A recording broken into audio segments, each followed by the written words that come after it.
Hi, I'm Emma. I'm 26, a graphic designer in Portland, and until recently, I thought I knew exactly how my family worked. I've always been the responsible sister, the one everyone leaned on, while my younger sister, Chloe, was the dazzling, carefree one. Growing up, we shared everything: clothes, secrets, dreams, but there was always a subtle competition under the surface. I tried to ignore it, thinking love and loyalty could outweigh jealousy. I was wrong. It all came to a head 3 days before my wedding. I had been saving and planning for years, carefully crafting every detail to make my dream day perfect. My dress was the centerpiece of that dream: vintage-inspired lace, delicate pearl buttons trailing down the back, sleeves so intricate they looked hand-stitched. I had scoured every boutique, every online store for months until I finally found it. I had worked 2 jobs, skipped nights out, and held on to every penny just for this moment. So when I walked into the bridal boutique that afternoon, I was expecting excitement, maybe a few butterflies, but not betrayal. But there she was, Chloe, twirling in the mirror, laughing as if this was all her idea, wearing the exact gown I had worked my whole life to afford. I froze. "Chloe, what are you doing?" I managed to say. Her eyes widened, and the seamstress beside her dropped a pin with a metallic clink that seemed deafening in that quiet room. I I can explain," Chloe stammered. Her voice sounded almost too calm, like she had rehearsed this. I felt my chest tighten. "Explain what? Why are you wearing my wedding dress?" I asked, my voice trembling with disbelief and rage. She hesitated, then muttered something about engagement photos and wanting to feel special. Special?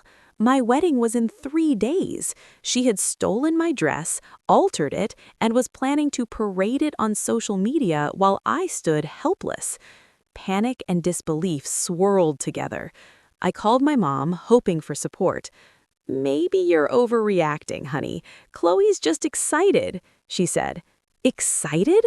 My own mother had dismissed the theft of my wedding dress as excitement. I hung up, my hands shaking. My dad was no better. "It's just a dress, Emma. Don't let this ruin everything," he said, as if years of saving, planning, and dreaming didn't matter. I felt completely alone. Then the social media blow came. Chloe had posted pictures of herself in my dress, smiling with her fiancé, captions about family love, engagement bliss, and all the likes and congratulations one could imagine. My stomach turned. Comments from my relatives praised her elegance, her smile, and the gown, but no one, not one person, acknowledged that it was mine. I had poured my heart and soul into that dress, into that moment, and my family acted as if it was nothing. David, my fiancé, found me an hour later in the kitchen, tears streaking my face. He stared at my phone and the posts, his expression darkening. "This is insane. We're calling the police," he said. I shook my head. Legally, there wasn't much to do. Chloe had technically paid for the alterations, using my card, and she was family. I felt trapped and powerless. But this is where my obsession with details, my professional skill as a graphic designer, became my weapon. While everyone thought I was falling apart, I was collecting evidence: screenshots of texts, photos of the dress receipt, recordings of our conversations, and even documentation of the boutique alterations. Miss Rodriguez, the boutique owner, reached out to me quietly, revealing that Chloe had used a card that wasn't hers. My attention sharpened. Chloe had not only stolen my dress, she had manipulated my family, used my money, and tried to make herself the center of the celebration. In the following days, Chloe escalated her sabotage. She called my caterer, claiming a family emergency, and canceled the orders I had booked months in advance. She managed to move her engagement party to the exact weekend of my wedding, at the very venue I had secured. My parents suggested I should just share or adjust the date. It felt like the world was conspiring against me, and my family was complicit. But I had allies. Jessica, my closest friend, offered her grandmother's vintage gown as a temporary solution. Miss Rodriguez proposed a plan even bolder, to create a completely custom gown, combining her expertise in dressmaking with my skills in design. For 2 long, sleepless nights, we worked tirelessly, sketching, measuring, and choosing fabrics, hand-beating details and stitching each pearl by hand.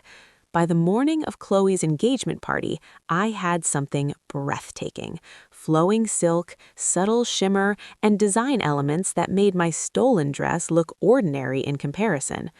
I arrived at Chloe's party, and the room went silent. She froze mid-laugh when she saw me, standing tall in my custom creation.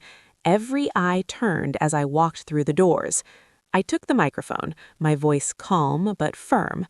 "Thank you all for coming to celebrate Chloe and Jake's engagement." I paused as the room quieted. "I have something important to share about honesty and family." I revealed the story of the stolen dress, the unauthorized credit card use, the canceled catering, and moved venue. Evidence projected on the big screen left the room stunned.